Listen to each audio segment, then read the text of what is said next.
नमस्कार, मैं हूं आपके साथ प्रिया सिंह सोमवंशी। यूपी में बारिश ने जनजीवन को अस्त व्यस्त कर दिया है।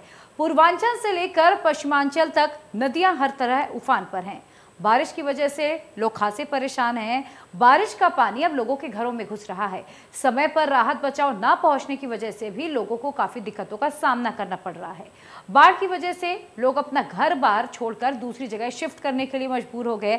कई इलाके ऐसे भी हैं जहां इतना ज्यादा पानी भर चुका है कि आपकी जहां तक नजर जाएगी आपको सिर्फ पानी ही पानी दिखाई देगा।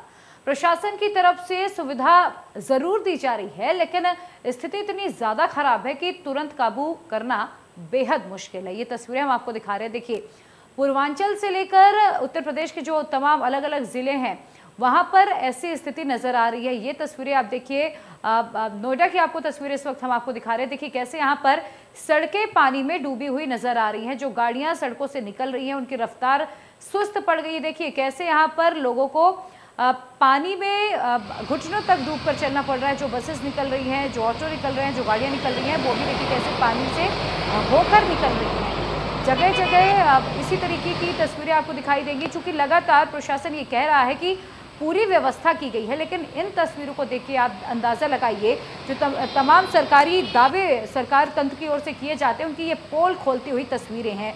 किस तरह से यहाँ पर पानी के चलते लोग परेशान हो चुके हैं। हालांकि लोगों को गर्मी से राहत ज़रूर मिली है, लेकिन ये तस्वीरें बता रही हैं कि सरकार ने इंतज़ाम किस तरह से किए हैं। चूँकि ये मॉनसून का सीज़न है, ऐसे में जब पानी भर जाता है तो वायरल फीवर का तमाम जो वायरल बीमारियां होती हैं उनका खतरा भी बढ़ जाता है। 4 तस्वीरें इस वक्त आपको दिखा रहे हैं। गोरखपुर, मेरठ, बलिया, गाजियाबाद, ये चारों उत्तर प्रदेश के इलाके हैं। देखिए कैसे यहाँ पर बाढ़ का कहर साफ तौर पर दिखाई दे रहा है। जनजीवन प्रभावित हुआ है। लोगों के घर बार सामान सब पानी में डूब गए। लोग अपना घर छोड़ने तक के लिए मजबूर हो गए। हालांकि प्रशासनिक मदद यहाँ पर लोगों को जरूर दी जा रही है, लेकिन वो नाकाफी साबित हो रही है। लोगों की कई हेक्टेयर फसलें खराब हो चुकी हैं। किसान खासे परेशान हैं और किसान अब मुआवजे का भी ऐलान कर रहे हैं। किसानों की चिंता बढ़ गई है बारिश के चलते। गंगा नदी, यमुना नदी, तमाम जो नदियां हैं वो उफान पर हैं, जिस वजह से आसपास के जो तमाम इलाके हैं बाढ़ प्रभावित हैं। तो तस्वीरें आप देखिए, ये 4 तस्वीरें हम आपको लगातार दिखा रहे हैं जहां पर बारिश का कहर दिखाई दे रहा है। जल प्रलय अपने साथ सब कुछ बहा ले जाने में आमादा है। देखिए कैसे यहाँ पर मात्र 2 दिन की बारिश में बाढ़ जैसे हालात यहाँ पर पैदा हो गए। आपको याद होगा 1 महीने पहले भी इसी तरह की तस्वीरें थी। हालांकि पिछले 1 महीने से बारिश रुक रुक कर हो रही थी, स्थिति जरूर कुछ नियंत्रण में थी, लेकिन पिछले 2 से 3 दिनों से लगातार तेज बारिश का दौर जारी है, जिस वजह से एक बार फिर से कई ऐसे गाँव हैं जो बाढ़ से प्रभावित हुए हैं। कई ऐसे गांव हैं जो पूरी तरह से पानी में डूब चुके हैं। लोगों का घर बार पानी में डूब चुका है। लोग अपने घरों को छोड़ने के लिए मजबूर हो चुके हैं। तस्वीरें देखिए कैसे यहाँ पर घुटने भर पानी में लोग चल रहे हैं। जो बोटें हैं, जो नाव हैं, वो सड़कों पर चलने लगी हैं और अब लोग खासे परेशान हैं। हालांकि प्रशासन की ओर से मदद जरूर की जा रही है, लेकिन लोग इस मदद से नाखुश हैं। लोगों का कहना है कि हर साल इसी तरह से मानसून के सीजन में बारिश के चलते तबाही आती है, लेकिन कोई उचित व्यवस्था, कोई स्थायी व्यवस्था अभी तक उनके लिए नहीं की गई है। इधर यूपी के गोरखपुर जिले में बाढ़ के कारण लाखों की संख्या में लोग प्रभावित हुए। प्रशासन द्वारा राहत और बचाव का काम किया जा रहा है और हमारे सहयोगी ने इसका जायजा लिया। ग्राउंड रियलिटी क्या है, आप इस रिपोर्ट में देखिए। लगातार बाढ़ का तांडव देखने को मिल रहा है। इस समय हम गोरखपुर मुख्यालय से तकरीबन 7 से 8 किलोमीटर दूर चनेऊ जगह पे हैं और आप देखेंगे कि ये राप्ती का जलस्तर है। राप्ती का जलस्तर हर वक्त बढ़ता जा रहा है, यानी नेपाल की तरफ से जो पानी छोड़ा जा रहा है उसको लेकर के कहीं ना कहीं जो राप्ती, कुआनो और आमी नदी है उसका जलस्तर बढ़ा है और उसका नतीजा ये है कि इस तरह के बंदों में रिसाव होना शुरू हो गया है। चनेऊ के बाद कल देर रात की यह मामला है जहाँ से ये बंदे का रिसाव हो रहा था। जानकारी मिलते ही जल विभाग के जो है बाढ़खंड 1 के अधिकारी यहाँ पे पहुँचे हैं और रिसाव को रोकने की कवायद कर रहे हैं, लेकिन रिसाव अभी रुका नहीं है पूरी तरीके से। बाकायदे बोल्डर्स लगा करके, गिट्टी से लगा करके इसको रोकने की कवायद की जा रही है, क्योंकि आप ये एरिया देखेंगे, अगर इस बंदे से रिसाव होकर के पानी आया तो इधर पूरी घनी आबादी है, पूरे घर हैं, उनकी कहीं ना कहीं क्षति पहुँचेगी। हमारे साथ वो एक अधिकारी यहाँ मौजूद हैं, बात करते हैं, कोशिश करते हैं उनसे भी कि क्या हालात है और अभी क्या स्थिति है, क्योंकि राप्ती का जो जलस्तर है वो लगातार बढ़ रहा है। ये बताइए कि आप किस विभाग से हैं और आपको कब जानकारी मिली, क्या स्थिति है अभी? अभी बाढ़खंड से हूँ, अंजू सिंह हूँ, जूनियर इंजीनियर। और हमको लगभग स्थिति मतलब 2-3 घंटे पहले मिली है। हम राजधानी में थे, राजधानी से आए हैं। अभी स्थिति ठीक, फिल्टर बनवा दिया है हमने, धीरे धीरे पानी छन के साफ बाहर निकल जाएगा और माटी से वो होल बंद हो जाएगा। तो फिलहाल में स्थिति अभी ठीक है, बांध मेरा सुरक्षित है। अगर ज़रूरत पड़ेगी तो सब कुछ किया जाएगा, पर बचाया जाएगा। और भी कई जगहों पर रिसाव की सूचना आ रही है, तो क्या किस तरीके से कितने अधिकारी लगे हुए हैं और क्या स्थिति है अभी? अभी स्थिति ठीक है, सब लोग लगे हुए हैं। बाढ़ खंड से जितने भी जहाँ जहाँ भी रिसाव हो रहा है सब कुछ सब लोग लगे हुए हैं हर जगह। तो स्थिति सबकी ठीक है, सब लोग रोकने में लगे हैं, तुरंत मिल रहा है ऑन द स्पॉट, सब लोग उसका काम कर रहे हैं। सब लोग बिजी हैं इस समय, जहाँ जहाँ पानी का देख ही रहे डेंजरस लेवल जो है क्रॉस कर चुका है, तो ठीक है इस समय हम लोग लगे हुए हैं। व्यवस्था ठीक होनी भी चाहिए क्योंकि अधिकारी भी लगातार क्रियाशील हैं और मौके पे जाकर के बंदों के रिसाव को लेकर के उसका निरीक्षण भी कर रहे हैं। क्योंकि राप्ती और आमी लगाए तमाम जो नदियां हैं उनके जलस्तर लगातार बढ़ रहे हैं। अब ऐसे में जो रिसाव हो रहा है उसको लेकर के पुलिस के जो थाना के प्रभारी है या तो आसपास के जितने भी पुलिस महकमा है वो भी मौके पे मौजूद होकर के लोगों से गुजारिश कर रहा है कि वो बंदे से दूरी बना करके रखे और अधिकारी भी मौके पे पहुंच करके बंदे के रिसाव को जो है दुरुस्त करने की कवायद कर रहे हैं। लेकिन कहीं ना कहीं जो नदियों का जलस्तर बढ़ रहा है उससे कहीं ना कहीं लोगों के लिए एक चिंता का सबब जरूर बन गया है। Sushil Kumar, India news, Gorakhpur.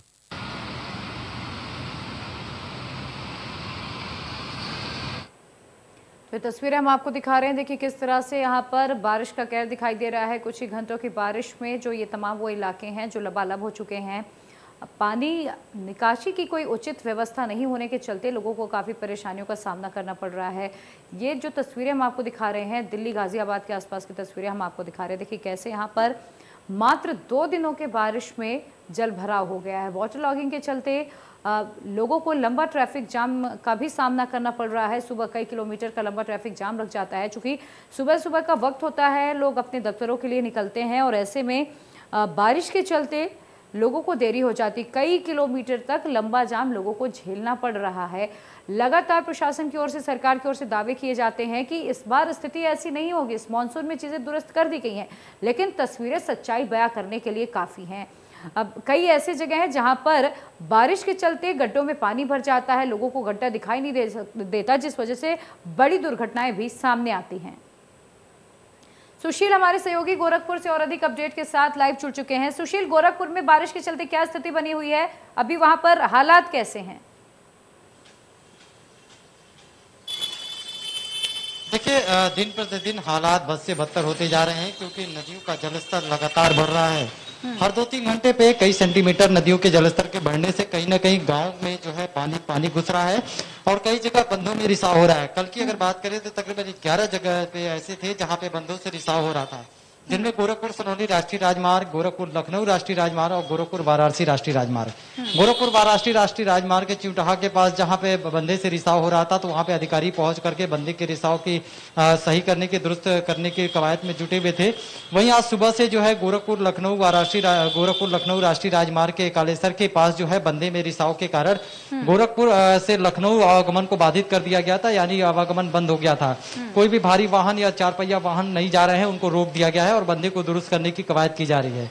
वहीं गोरखपुर सनौली राष्ट्रीय राजमार्ग की अगर बात करें तो महज मानीराम से थोड़ा दूर आगे जाने पर सड़क तक जो है पानी आ चुका है, यानी राप्ती और आमी और रोहिणी का जो ये और जो गंडक का जो ये कह सकते हैं तांडव है वो देखने को मिल रहा है। चारों तरफ जो है नदियों ने पूरी तरीके से गोरखपुर शहर को घेरना शुरू कर दिया है और हर जगह से कहीं रिसाव हो रहा है तो कहीं गाँव में पानी घुस रहा है। अभी सुबह जो है भरवलिया में एक जगह है, भरवलिया के पास कौड़ीराम के क्षेत्र में पड़ता है, वहां पे बंधा टूटने की वजह से पूरे 2 गांव जो थे उस गांव को पूरे आगोश में ले लिया और पूरा गांव जलमग्न हो गया है। तो कहीं ना कहीं परेशानियां समय रहते बढ़ती जा रही हैं और परेशानियां कम होने के बजाय लगातार बढ़ रही हैं और ऐसे में कहीं ना कहीं जो ग्रामीण है वो चिंतित है और परेशान है और डरे सहमे हुए हैं। सुशील, अभी आगे आने वाले दिनों में मौसम कैसा रहने वाला है उत्तर प्रदेश में? मौसम विभाग की ओर से कोई जानकारी? देखिए, मौसम विभाग ने अभी 3 से 4 दिनों तक तो जो है मौसम स्थिर बताया है, सामान्य बताया है, लेकिन ये बारिश की पानी से ज्यादा असर जो है नेपाल की पानी से है, यानी जो नेपाल की पानी छोड़ता है। अभी आपके आसपास माहौल कैसा है, क्या अभी भी वहां पर बारिश हो रही है? आप अपनी बात करते जाइए, लेकिन साथ साथ अगर आपके लिए संभव तस्वीरें भी दिखाइए।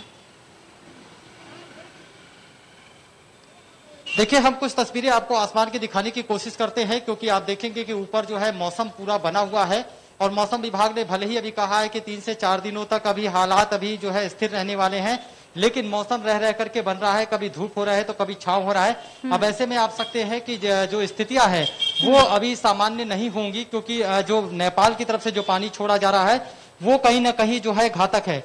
नेपाल की पानी छोड़ने की वजह से गंडक और ताप्ती के जलस्तर जो बढ़े हैं वो कहीं ना कहीं डेंजर जोन को पार कर चुके हैं, जिसकी वजह से हालात बद से बदतर हुए हैं। तो ऐसे में आपको समझ सकते हैं कि बारिश से ज्यादा नेपाल जो पहाड़ी इलाका में बारिश है या जो नेपाल में लगातार बारिश हो रहा है उसकी वजह से जो नदियों का जलस्तर बढ़ा है और जो नेपाल ने पानी छोड़ा है उसकी वजह से हालात बद से बदतर हो रहे हैं। और ये भी जब माना जा रहा है कि अगर अब की इस बार नेपाल ने पानी छोड़ दिया तो कई बंधे टूटने के आसार हैं और कई और गांव जो है जो है पूरी तरीके से मरून हो जाएंगे और पूरी जगह केवल पानी ही पानी नजर आएगा। तो कहीं ना कहीं स्थितियों को जो है स्थिर बनाने के लिए लगातार जिला प्रशासन लगा हुआ है। जहाँ पे बंधे के रिसाव की जानकारी मिल रही है वहाँ पे अधिकारी पहुंच करके पूरी कैंपेन कर रहे हैं और बाकायदे उसे दुरुस्त करने की कवायद कर रहे हैं। जी सुशील, गोरखपुर के आसपास के जो ग्रामीण इलाके हैं, अब जो खास तौर पर नदियों के किनारे बसे हुए हैं, वहां पर स्थिति कैसी है? और खबर यह भी है कि कई हेक्टेयर जमीन, अब जो फसलें हैं वो भी नष्ट हुई हैं, तो क्या जानकारी इस बाबत आपके पास?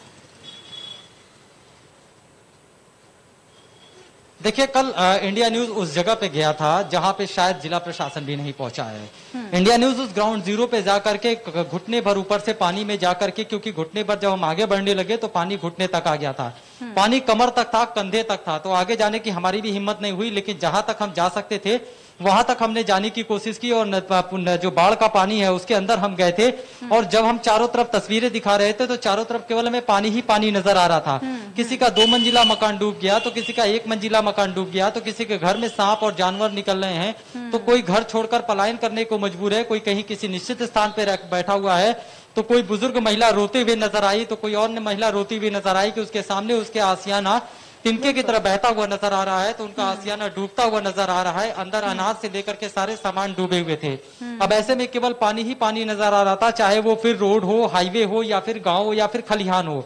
पूरा खेत इनका तबाह हो चुका है, पूरे घर में पानी आ चुका है। तो ऐसे में आप समझ सकते हैं कि लोगों के लिए कितनी परेशानी है। और कोई भी जिला प्रशासन का नुमाइंदा उनकी सुध लेने नहीं पहुंचा है, कि उन्हें राहत देने नहीं पहुंचा है, ना ही उनके जख्मों पर मरहम लगाने पहुंचा है। और इसी बात का उन्हें कष्ट है कि वो जाए कहाँ, रहे कहाँ, खाना क्या खाएं, किस तरीके से अपने परिवार के साथ गुजर बसर करें।